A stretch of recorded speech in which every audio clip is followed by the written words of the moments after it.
Good afternoon. This is Ken Long from Tortoise Capital. We're going to call this one something from nothing, or why not? So this is XIV in the afternoon.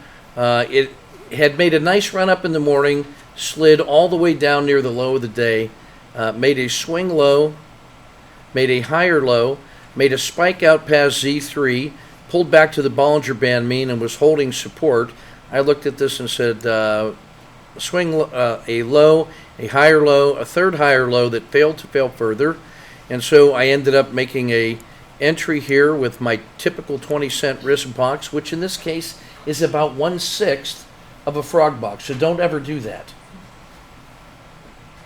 My execution stop was going to be this red line, which is just below the VWAP and the RL90 and falling out of the river, so that's only a 10-cent. Which is a 1/12 of a frog box. But it looked manageable to me, so let's give it a try. So I make the entry on momentum as it comes through the dragon, who has also made a higher low. My upper estimate is it could get to the top of this Z3 spike. It could also get up to this purple line, which is the RL270, which is long-term fair value on this time frame, so why not? My reasoning is that we're later in the afternoon. The VWAP should act as a safety net. There'll be a lot of resistance.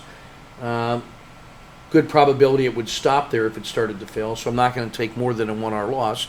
So the way this frame is set up, I'm risking 20 cents in a critical state.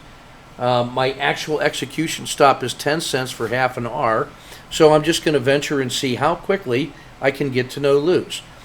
As price now, 15 minutes later, gets up to this blue line at resistance, it's resistance because previously there was this great big volume spike to the side at that price when it made the Z3 breakout, and most of that was buying pressure. So there was a lot of enthusiasm for that breakout, which failed back to the Bollinger Band mean. So my reasoning is, if it can get through resistance here, then this thing is off and running. If it hesitates and fails here, I don't want to lose any money on this speculation, so I'm going to move my stop loss to just above my entry so I can net $100 on this and pay for the round trip plus dinner for two in Kansas City, which is about 5 cents above my entry point. So that's the trade frame. Now I'm going to back out and look at the larger frame of the day, which is what led me to this moment of trade framing. So this looks like a dog's breakfast here, but what the very first thing we did was identify this is the start of the day, this vertical blue line, and these are 1 minute candles compressed way in there. This yellow box is from the low of the day moving up a range stat. So if this thing just moves up a range stat, it's getting up to 46. This is the high of the day, and the orange box when we look to the bottom here. That's if we hang a range stat off the bottom, or from the high of the day, range stat down, that's how far it could fail. I then take the VWAP, which is this orange line, I put my risk box on it, and I project out to the rest of the day that's where it could reasonably end, and nobody would be surprised. I take the RL270, and I put this regression trend line on it. It's also pointing at that same price. I go from the low of the day and draw this trend line and connect it to the estimate of fair value at the end of the day. Now I have something like a rational triangle that says price should probably stay inside that triangle as it moves towards the rational price. Now, any breakout above that is an irrational move and now gets my attention. That's why when we zoom in on this thing, you'll notice that the swing low, a higher low, a third higher low, and now price is breaking out above this rational trend line, which is above the yellow box. So I get my entry at 44.40 with a 20-cent stop, but only a 10-cent execution stop. It got to to what we said was the blue line before, was resistance. It hesitated, never came back and hit my stop, blasted through the regression line, and now this thing is off and running.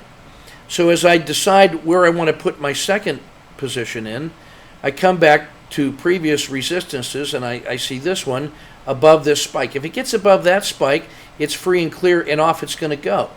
And when I check the price, that's 44.80. That's exactly 2R from my entry. So I don't want to put on another position before I have 2R in momentum. So I put it just on the far side of resistance. And now if price gets through that resistance, there will be a pop, as everybody that's short in that will fail. And then they're going to rush to cover.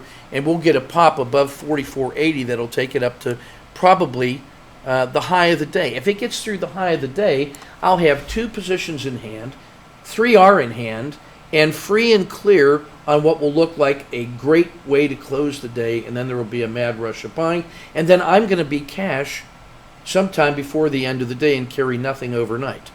So what we really had here was a price that was doing nothing. In fact, it was down most of the afternoon, but then found a low, a higher low, a third higher low after a Z3 spike.